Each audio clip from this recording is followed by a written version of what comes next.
Well, greetings, Desert Hills Bible Church. As we continue to look at the 7 sayings of Jesus from the cross, today we're looking at John 19:30. When Jesus had received the sour wine, he said, "It is finished," and he bowed his head and gave up his spirit. It is finished. This phrase is just one word in the Greek, and Charles Spurgeon said of this one word, it would need all the other words that ever were spoken or ever can be spoke to explain this one word. It is altogether immeasurable. It is high, I cannot attain to it. It is deep, I cannot fathom it. And indeed, how much meaning is packed into this single word, it is finished.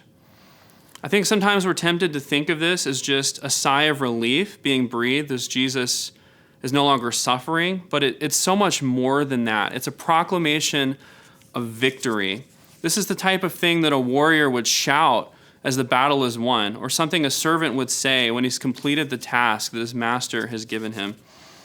Sometimes we struggle to comprehend exactly what was happening as the wrath of God was poured out on Jesus at the cross. And yet what this one word teaches us is that that sacrifice on the cross was sufficient to atone for all of our sins.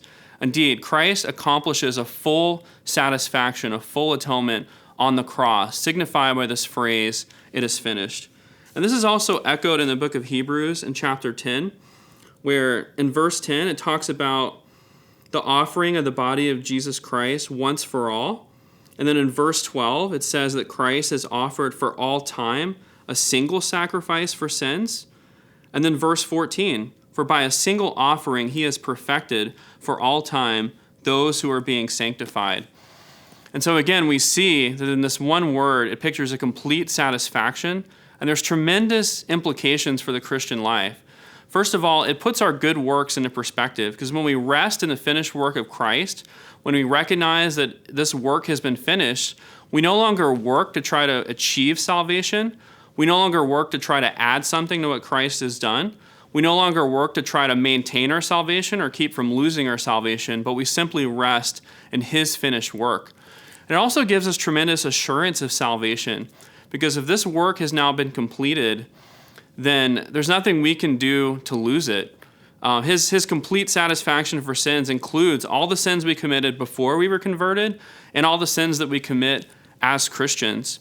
It also means there's not just a set number of sins that have been covered. Like let's say it's 10,000 sins, and as soon as I commit that 10,001st sin, then now I'm separated from Christ forever. No, his sacrifice covers all of our sins, and we can rest in that. When Christ was hanging on the cross, at that point in time, all of our sins were still yet future. And so when he declares it is finished, he's declaring a sacrifice that accomplishes atonement and it covers all of those sins. In closing, I mentioned the words from the hymn, How Deep the Father's Love for Us. It says, it was my sin that held him there until it was accomplished. His dying breath has brought me life. I know that it is finished. Let us rest in the finished work of Christ. God bless.